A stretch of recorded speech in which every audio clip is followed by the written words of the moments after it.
अध्याय श्लोक संख्या 43 महारानी कुंती द्वारा प्रार्थना तथा महाराज परीक्षित की रक्षा। अनुवाद एवं तात्पर्य। श्री श्रीमद् कृष्ण भगवती अभय चरणारविंद भक्तिवेदांत स्वामी प्रभुपाद के द्वारा। श्री कृष्ण हे कृष्ण कृष्ण सखा हे अर्जुन के मित्र वृष्णि कुल के वंशज ऋषभ हे प्रमुख अवनी पृथ्वी दृक् विद्रोही राजन्य वंश राजाओं का वंश दहन हे विनाश करता अनपवर्ग कमी के बिना वीर्य पराक्रम गोविंद हे गोलोक के स्वामी गो गायों के द्विज ब्राह्मणों के सुर देवताओं के अर्तिहरा दुख दूर करने हेतु अवतार हे अवतार लेने वाले योगेश्वर हे सभी योग शक्तियों के स्वामी अखिल संपूर्ण जगत के गुरु भगवान हे समस्त ऐश्वर्य के स्वामी नमः ते आपको सादर नमस्कार।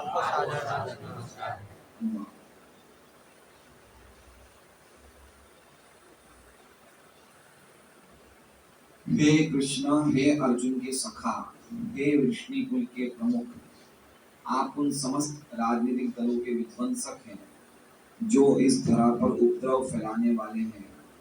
आपका शौर्य कभी क्षीण नहीं होता। आप दिव्य धाम के स्वामी हैं और आप गायों ब्राह्मणों तथा भक्तों के कष्टों को दूर करने हेतु अवतरित होते हैं। आप समस्त योग शक्तियों के स्वामी हैं और आप समस्त ब्रह्मांड के गुरु हैं। आप सर्वशक्तिमान श्री भगवान हैं। मैं आपको सादर प्रणाम करती हूँ। ओम अज्ञानतिमिरान्धस्य ज्ञानाञ्जनशलाकया चक्षुरुन्मीलितं येन तस्मै श्रीगुरवे नमः। श्री चैतन्यमनोभीष्टं स्थापितं येन भूतले स्वयं रूपकदां ददाति स्वपदां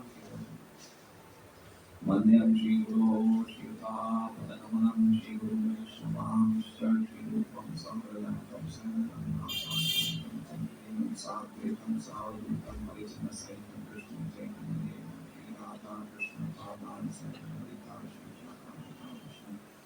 श्री कृष्ण चैतन्य प्रभु नित्यानंद श्री अद्वैत गदाधर श्रीवासादि हरे कृष्णा कृष्णा कृष्णा हरे हरे हरे राम राम हरे हरे।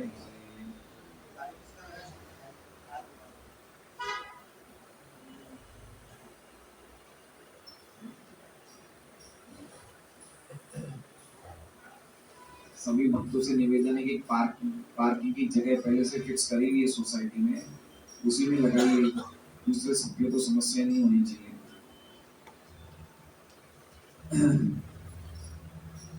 तो सभी भक्तों को प्रणाम। तो हम लोग कुंती महारानी की प्रार्थनाएं अभी इतने समय से सुन रहे हैं। आज इन्होंने ये आखिरी प्रस्तुतिकरण किया, अपनी प्रार्थना का आखिरी श्लोक है।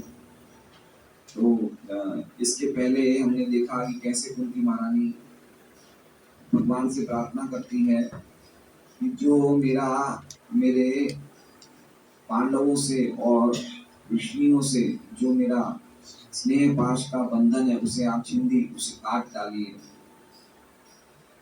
स्नेह पाश मतलब जो हमारा व्यावहारिक जो संबंध है, जो चमड़ी से शारीरिक चमड़ी से जो संबंध है उसको काट डालिए। भक्ति वाला संबंध नहीं, पारिवारिक स्नेह को काटिए, भक्ति से जनित स्नेह को मत काटिए।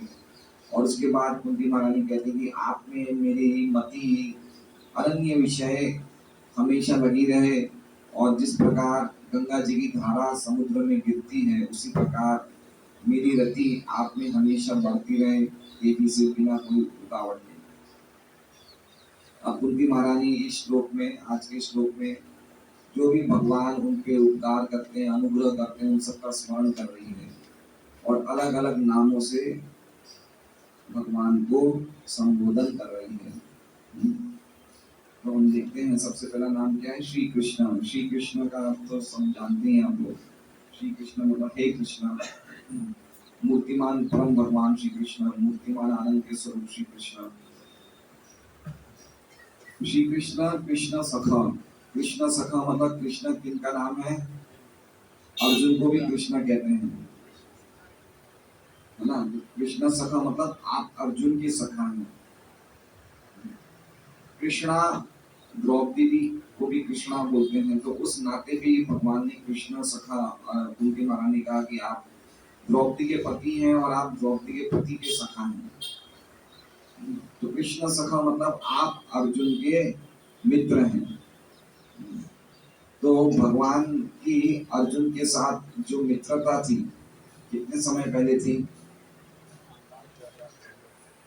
5000 साल पहले, है ना। और भगवान जो अर्जुन के सखा थे, कितने साल तक उनकी मित्रता रही है, अभी तक है। और 5000 साल पहले सखा नहीं तो उससे पहले भी सखा था।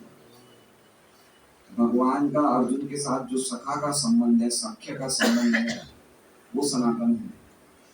ये भगवद गीता में इसकी पुष्टि हुई है। जब अर्जुन कहते हैं कि आप और मैं तो एक ही उम्र के हैं, तो फिर आपने कैसे ये संदेश, गीता का संदेश इतने समय पहले सूर्य देव को दिया। तो भगवान कहते हैं अर्जुन को, बहुनी में व्यतीतानि जन्मानि तव चार्जुन तानि अहं वेद सर्वाणि न त्वं वेत्त परन्तप। कि मेरे और तुम्हारे बहुत जन्म हो चुके हैं, लेकिन तुम सब भूल गए हो, मुझे सब याद है। तो भगवान जब भी प्रकट होते हैं तो अर्जुन भी आते हैं। क्योंकि अर्जुन जीवात्मा है तो उनको हर एक जन्म की बातें याद नहीं रहती, लेकिन भगवान स्वयं परमात्मा से भगवान को सब याद रहता है। इसलिए भगवान और अर्जुन की जो मित्रता है वो मित्रता नित्य है। और वो मित्रता भगवान खाली अर्जुन की सखा नहीं बन सकते, हम चाहे तो हमारे भी सखा बन सकते हैं। इसलिए भगवान से जो कोई भी हम संबंध स्थापित करेंगे वो हमारे नित्य होंगे। यद्यपि अभी तो हम उस स्थिति में नहीं है, लेकिन अगर हम भक्ति भी कर रहे हैं, भक्ति के द्वारा हमने जो कुछ भी अभी प्रारंभ में जो भगवान से संबंधों की स्थापना करी है वो नित्य रहने वाली है, वो कभी नहीं टूटने वाली है। इसलिए गीता जी में भगवान कहते हैं, पार्थ नेवेह नामुत्र विनाशस्तस्य विद्यते नहीं कल्याण कश्चित दुर्गतिम आत्मगच्छति। कि जो मेरे मार्ग पे निकला है, जो इस कल्याणकारी मार्ग पे निकला है, उसका कभी विनाश होना संभव है ही नहीं। इसलिए हमारा जो भी संबंध हम भगवान से बनाएंगे वो हमेशा रहेगा। इसलिए जो इस भौतिक जगत के संबंध है वो तो हमेशा नहीं रहने वाले। मैं आज जिसका पति हूँ, किसी का बेटा हूँ, किसी का बाप हूँ, लेकिन ये संबंध तो हमेशा, वो व्यक्ति तो मेरा बच्चा नहीं रहने वाला है, वही स्त्री तो मेरी पत्नी नहीं रहने वाली है, वही माँ बाप तो मेरे माँ बाप नहीं रहने वाले हैं। लेकिन ये नाते रहेंगे, माता पिता, सखा, स्त्री, बच्चे, ये सब रहेंगे, संबंध रहेंगे, लेकिन वो व्यक्ति बदलते रहेंगे। तो क्यों ना वो ही संबंध हम भगवान से बनाए जो कभी नहीं हमारे, कभी हमसे छूटे नहीं। तो जैसे श्रीवास ठाकुर के घर में जब संकीर्तन होता था श्रीवास आंगन में, तो एक बार श्रीवास आंगन में संकीर्तन हो रहा था, श्रीवास पंडित के, मायापुर में देखा होगा आपने श्रीवास आंगन, तो श्रीवास पंडित के बेटे का निधन हो जाता है, देहांत हो जाता है, और संकीर्तन चल रहा था। तो उनकी उनकी जो धर्म पत्नी थी वो रोने लगती है कि बेटा मर गया है, संकीर्तन चल रहा है महाप्रभु। तो श्रीवास ठाकुर ने कहा कि अगर तुम रोगी तो मैं गंगा में कूद जाऊंगा, तुम चुप हो जाओ बिल्कुल। अगर महाप्रभु को पता चल गया अपने घर में बच्चा मरा है और तुम रोआराई करोगी तो महाप्रभु का कीर्तन बंद हो जाएगा। फिर कुछ समय के बाद जब महाप्रभु को पता चलता है कि इनके घर में कोई डेथ हो गई है, तो महाप्रभु पूछते क्या हुआ, तो उन्होंने बताया। तो महाप्रभु अपनी योग शक्ति से वापस उस बच्चे में प्राण ले आते हैं। तो बच्चा बोलता है ये कौन से मेरे जन्म के माता पिता हैं। और फिर ज्ञान की बातें, दिव्य ज्ञान की बातें करते हैं। तो औरंग महाप्रभु कहते हैं कि ये तुम्हारे बेटा नहीं है, लेकिन मैं और निताई तुम्हारे, निताई नित्यानंद तुम्हारे हमेशा पुत्र बने रहेंगे। इसलिए यद्यपि ये संभव, मुश्किल है भगवान से संबंध को स्थापित करना, लेकिन ये असंभव नहीं है और सरल भी बहुत है। इसलिए अगर हमें सख्य का संबंध रखना है तो कृष्ण को सखा बनाए या कृष्ण को स्वामी बनाए, हम दास बने। जो हमारे चार संबंध है, दास्य, सख्य, वात्सल्य और माधुर्य, इन चार संबंधों के अंतर्गत हम भगवान से अपना सनातन संबंध स्थापित कर सकते हैं। इसलिए इसमें कुंती महारानी कह रही कृष्ण सखा। कृष्ण सखा मतलब कुंती महारानी यद्यपि अर्जुन से बड़ी थी, लेकिन कुंती महारानी ये भली भांति जानती थी कि मेरे से भी ज्यादा अंतरंग संबंध भगवान का अर्जुन के साथ है। इसलिए भगवान को कृष्ण सखा कह के संबोधित करती है, जिससे कि भगवान प्रसन्न हो। ऐसे ही भीष्म की स्तुति में हम जब आगे देखेंगे तो भीष्म भी एक शब्द बोलते हैं विजय सखा। विजय सखा मतलब अर्जुन के सखा हुआ। इसलिए कुंती महारानी कह रही है कृष्ण सखा, श्री कृष्ण कृष्ण सखा, आप अर्जुन के सखा हैं। वृषणी ऋषभा, ऋषभ वृषणी, वृषणी मतलब आप वृषणी कुल में प्रकट हुए हैं। जैसे हमने देखा था कि चंदन मलय पर्वत में निकलता है, लेकिन मलय पर्वत चंदन का वो नहीं, जन्म जगह नहीं है। चंदन तो कहीं भी उग सकता है, लेकिन मलय पर्वत में उगता है, इसलिए मलेशिया या मलय पर्वत बोलते हैं। हम बोलते हैं चंदन का उद्गम स्थल है, लेकिन चंदन तो कहीं भी उग सकता है। उसी तरह से भगवान तो कहीं भी प्रकट हो सकते हैं, लेकिन भगवान वृष्णि परिवार में, वृष्णि कुल में प्रकट हुए, वृष्णि कुल की कीर्ति को बढ़ाने के लिए।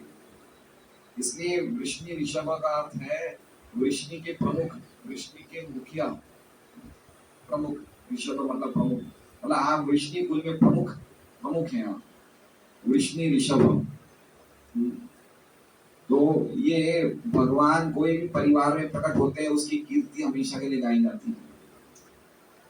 जैसे भगवान राजा रघु के वंश में भगवान राम प्रकट हुए, और वृष्णि यदुओं के वंश में भगवान कृष्ण प्रकट हुए, तो वो वंश को हमेशा उनके चरित्र को गाया जाता है।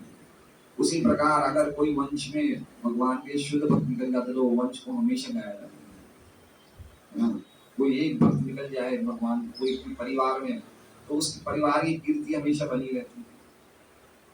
तो वृष्णि ऋषभ, आप वृष्णियों के प्रमुख हैं, आप अर्जुन के सखा हैं, हे कृष्ण। फिर है अवनी, अवनी मतलब धरती। अवनी का अर्थ क्या होता है? धरती। अवनी ध्रुव, ध्रुव मतलब जो धरती पे उपद्रव मचाते हैं, या जो धरती पे आक्रांत फैलाते हैं, या जो धरती पे विद्रोह करते हैं। अवनी ध्रुव कौन करते हैं? राजन्य वंश। ऐसे अनेक राजाओं के वंश हैं जिन्होंने धरती पे उपद्रव मचाया। तो आप क्या करने वाले हैं? आप उनको दहन करने वाले हैं, आप उनका विनाश करने वाले हैं। इसलिए एक बात ध्यान रखना चाहिए कि राजा की और गुरु की मनुष्य समाज में बहुत बड़ी भूमिका होती है, और राजा को जो मान सम्मान है वो भगवान के बराबर दिया जाता है। हम देखते हैं अगर नरेंद्र मोदी कहीं आता तो कितना सम्मान दिया जाता है, दिया जाता नहीं दिया जाता है? क्यों दिया जाता है? क्यों इतना सम्मान दिया जाता है? क्योंकि राजा भगवान का प्रतिनिधि है, इसलिए राजा को नरदेव कहा जाता है। नरदेव मतलब नर के रूप में भगवान है।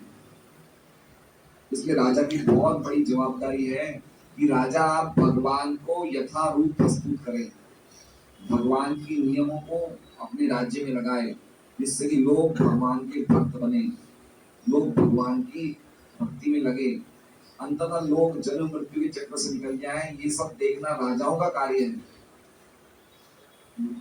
ये राजाओं की बहुत बड़ी जवाबदारी है। लेकिन जब राजा ऐसा नहीं करके लोगों का शोषण करते हैं, अपने आप को भगवान मानने लगते हैं, तो फिर ऐसे राजाओं के वंश को भगवान दहन कर देते, विनाश कर देते। तो उस समय जब भगवान प्रकट हुए तो ऐसे अनेक राजा थे जिनकी बड़ी बड़ी फौज थी, लेकिन जो भगवान के भगवान के धर्म को, भगवान के नियमों को यथारूप प्रस्तुत नहीं किया, जिन्होंने अपने आप को जो भगवान समझने लगे, ऐसे राजाओं के वंश को भगवान दहन करने के लिए प्रकट हुए। तो इसलिए लिखा अवनी ध्रुव, अवनी मतलब धरती पे जिन ऐसे राजाओं ने अपना आक्रांत मचाया, ऐसे राजाओं के वंश को भगवान ने दहन मतलब विनाश कर दिया। आगे कह रहे हैं अनपवर्ग वीर्य। तो अनपवर्ग का अर्थ क्या हो गया? ये भौतिक जगत क्या है? पवर्ग है। पवर्ग होता है ना, हमने कल सुना था प्रवचन में, पवर्ग। पवर्ग मतलब जहाँ पे क्लेश ही क्लेश है। पवर्ग मतलब परिश्रम। पवर्ग में 5 चीजें होती है। प मतलब परिश्रम, फ मतलब फेन, ब मतलब व्यर्थता, भ मतलब भीति या भय, और म मतलब मृत्यु या मरण। तो जो भी इस भौतिक जगत में हम लोग आए हैं, हम लोग कौन से मार्ग पे हैं? पवर्ग के मार्ग में। हम लोग बहुत ज्यादा परिश्रम करते हैं और परिश्रम करे बिना हमें कुछ प्राप्त नहीं होता है, लेकिन परिश्रम के बाद हमें क्या प्राप्त होता है? फेन। हम थकावट को महसूस करते हैं, और थकावट प्राप्त करने के बाद भी हम ये सब कुछ बेकार ही जाता है ना, सब व्यर्थ होता है। ये सब व्यर्थ मतलब समझ रहे हैं? व्यर्थ मतलब जब भी कोई चीज भगवान से संबंधित नहीं होती तो अल्टीमेटली वो व्यर्थ हो जाती है।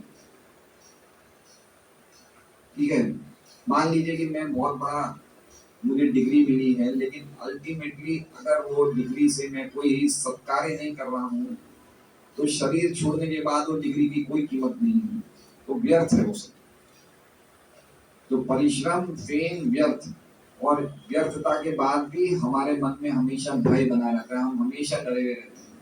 हर एक व्यक्ति को भविष्य के बारे में डर लगा हुआ रहता है, इसलिए डर लगा रहता है, और फिर अंततः हमारी मृत्यु निश्चित है। इसलिए भगवान को यहाँ पे कहा है अनपवर्ग। अनपवर्ग मतलब आप सभी जीवात्माओं को अपवर्ग का रास्ता दिखाने वाले हैं।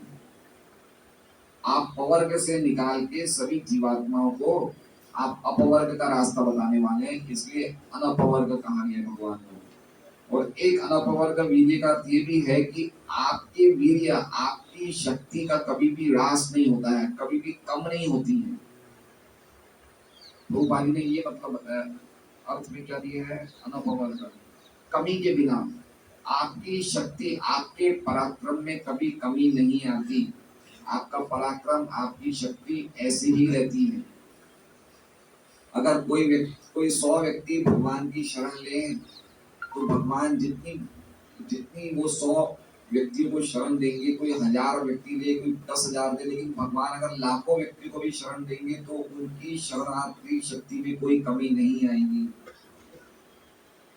जैसे मान लीजिए कि लक्ष्मी नरसिंह प्रभु की दुकान में 25 आदमी काम करते हैं, लेकिन ये अगर 25 के बदले 100 आदमी काम करने लग जाए तो हो सकता है इनको थोड़ी सी दिक्कत आएगी सबको पगार देने में, फिर भी नहीं आ सकते 200 आदमी देने में भी।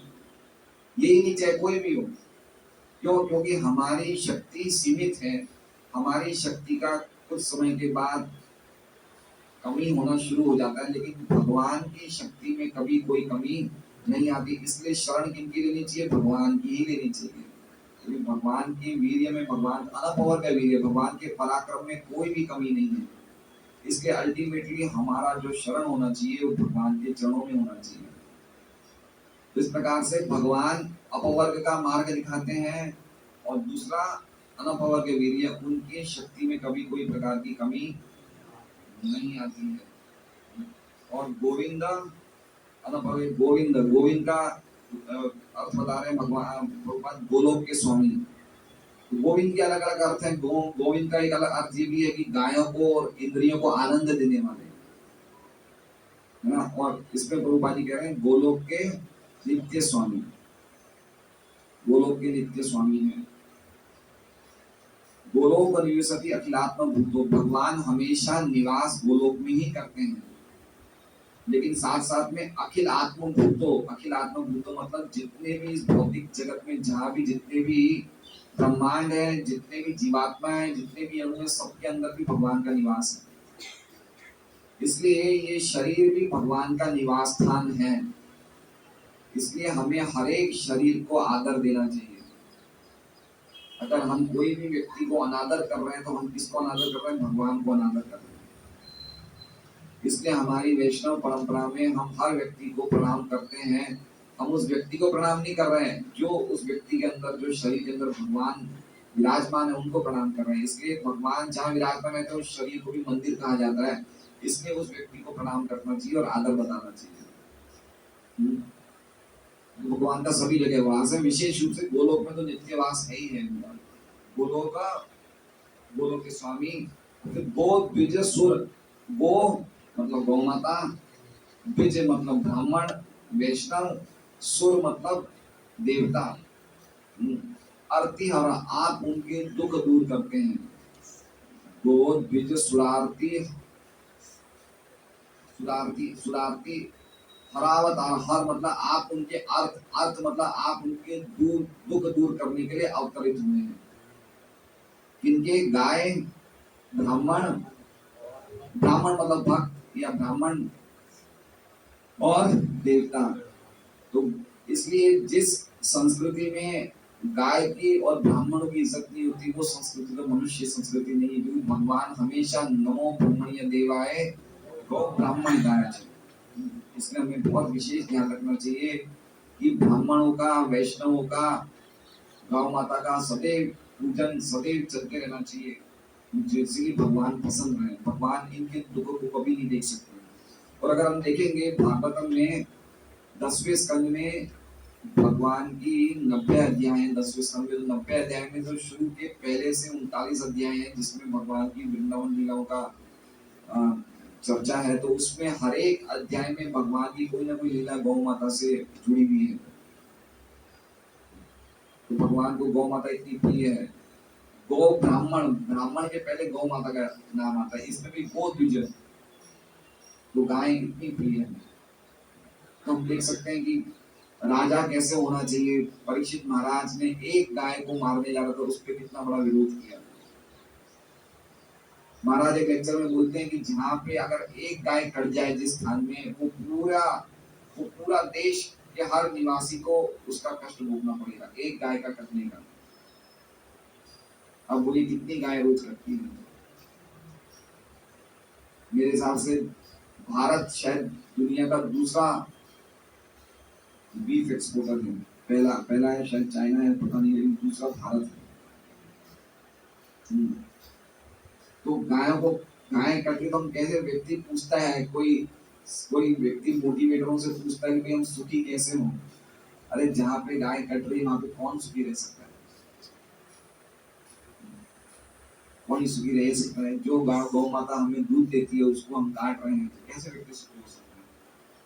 तो बहुत बीज सुरार्थी, सुर मतलब एमी आदि देवनाम, भगवान देवताओं के भी मूल हैं। लेकिन देवता भगवान के इच्छाओं को प्रकाशित करते हैं इस भौतिक जगत में। इसलिए भगवान देवताओं के दुख भी नहीं देख सकते। इसलिए इन तीनों के दुखों को दूर करने वाले भगवान का अवतरण होता है योगेश्वरा। योगेश्वर मतलब सभी योग के स्वामी। सभी योगों के स्वामी मतलब हमें अलग से योग शक्ति प्राप्त करने की जरूरत नहीं है। अगर हम भगवान की शरण में चले जाएंगे तो भगवान की शरण में जाने से अपने आप ही हमें जो कुछ भी आवश्यकता मिल जाएगी। योग सिद्धियों से हमें प्रभावित नहीं होना चाहिए, आकर्षित नहीं होना चाहिए।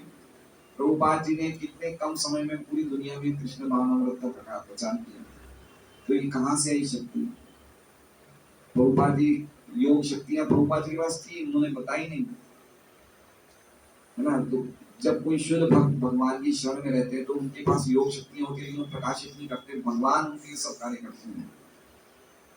तो भगवान भी गीता जी में कहते हैं कि योगी नाम अभी सर्वेशाम मत गते नाम करात्मा। योगियों में अभी सर्वश्रेष्ठ योगी वो है जो सदैव मेरा चिंतन स्मरण हो, हृदय से मुझे भक्ति भाव में लगा रहता है। इसलिए सर्वश्रेष्ठ योगी वो है जो सदैव हरे कृष्णा कृष्णा कृष्णा हरे हरे, हरे राम राम राम हरे। ये सर प्रभुपाद जी एक बुक में लिखते हैं कि सर्वश्रेष्ठ योगी है जो हमेशा भगवान के नाम का जप करता है। भगवान के नाम में सभी प्रकार की योग शक्तियां हैं। भगवान और भगवान एक ही हैं। तो अगर भगवान योगेश्वर है तो भगवान का नाम भी योगेश्वर है। इसलिए अगर हम भगवान के नाम का आश्रय लेते हैं तो स्वतः ही हमारे में सब योग शक्तियां आ गई हैं। इसलिए योगेश्वर भगवान सभी योगों के योग शक्तियों के ईश्वर हैं। योगेश्वर अखिल गुरु मतलब भगवान संपूर्ण ब्रह्मांड के गुरु हैं। ब्रह्मा और शिव जी के भी गुरु हैं। ब्रह्मा शिव जी सबके गुरु भगवान हैं। और गुरु के रूप में भगवान ने हमें सबसे सुंदर ज्ञान दिया। वो क्या ज्ञान दिया है?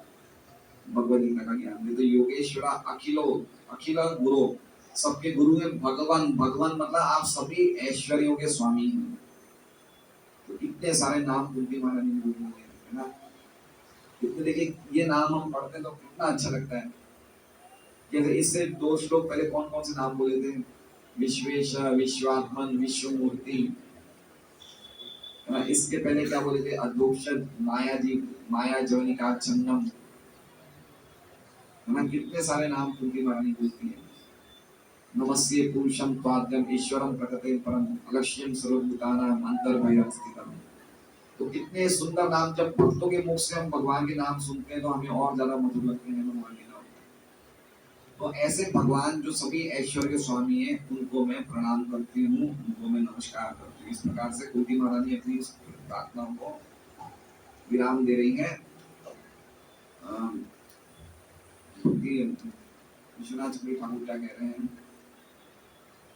कि अपनी प्रार्थनाएं अर्पित करने के बाद अब कुंती महारानी ये अंतिम प्रार्थनाएं भगवान को अर्पित कर रही है और साथ साथ में ये सब स्मरण कर रही है कि भगवान ने किस प्रकार से सबको सुख दिया, किस प्रकार से सबको सुख दिया। कृष्ण सखा में भगवान ने किसको सुख दिया? अर्जुन को। वृष्णि ऋषभ उसमें किसको सुख दिया? वृष्णियों को, यदुओं को सुख दिया। अवनी त्रक राजन्य वंश इसमें किसको सुख दिया? हैं? राजाओं को तो धन किया ना, सुख किसको दिया? अवनी को, धरती माँ को सुख दिया ना। धरती माँ का वजन हल्का किया तो धरती माँ को सुख दिया नहीं दिया है। तो अवनी को तो सुख दिया। उसके बाद उन्होंने क्या किया? गौ माता को सुख दिया, देवताओं को सुख दिया, ब्राह्मणों को सुख दिया। और हम देखेंगे भगवान की लीलाएं जब 90 अध्याय पढ़ेंगे तो कहीं ना कहीं इन सबको भगवान सुख पहुंचा ही रहे हैं ना। योगेश्वर अखिल मतलब सभी जीवात्माओं को भगवान ने सुख दिया। आगे कह रहे हैं विश्वनाथ चक्रवर्ती ठाकुर की आपने जिन राजाओं के कुलों ने इस धरती को नुकसान पहुंचाया, आपने उन सबका वध किया। आपकी शक्ति कभी भी कम नहीं होती, अनपवर्गवीर्य। और आपके पास कामधेनु का धन है, इसलिए आप गोविंद कहलाते हैं। देखिए विश्वनाथ चक्रवर्ती ठाकुर क्या कहते हैं? आपके पास कामधेनु का धन है। मतलब कामधेनु गाय, भगवान के धाम में गायों का नाम क्या? कामधेनु है। तो आपके पास कामधेनु का धन है, इसलिए आप गोविंद कहलाते हैं। और प्रभुपाद जी तात्पर्य में अर्थ में क्या लिख रहे हैं? गोलोक के स्वामी। गोलोक मतलब जहाँ पे भगवान गौ माताओं का वास है, गोलोक। तो दोनों के अर्थ एक जैसे ही। प्रभुपाद का तात्पर्य पढ़ते हैं। तात्पर्य यहाँ पर श्रीमती कुंती देवी ने परम भगवान कृष्ण का सार प्रस्तुत किया है। सर्वशक्तिमान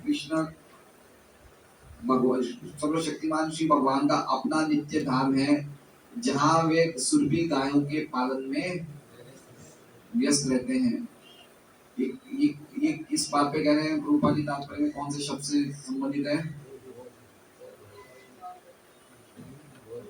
गोविंद। वहां सैकड़ों हजारों लक्ष्मियां उनकी सेवा में लगी रहती हैं। वह इस भौतिक जगत में अपने भक्तों को उबारने तथा राजनीतिक दलों के उपद्रवकारी तत्वों एवं उपद्रवकारी शासकों को विनष्ट करने हेतु अवतरित हुए हैं। जैसे लिखा है यहाँ पे, अवनी ध्रक राजन्य वंश देना, वह अपनी असीम शक्तियों से स्वजन पालन तथा संहार करते। कहाँ लिखा है? अनपवर्ग वीर्य, है ना। अनपवर्ग का मतलब उनकी असीम शक्तियां हैं जो अपने आप ही सृजन कर रही है, पालन कर रही है, संहार कर रही है। उनकी शक्ति में कहीं भी कमी नहीं आ रही है, फिर भी वे सदैव शौर्य से पूर्ण रहते हैं और उनकी शक्ति कभी क्षीण नहीं होती।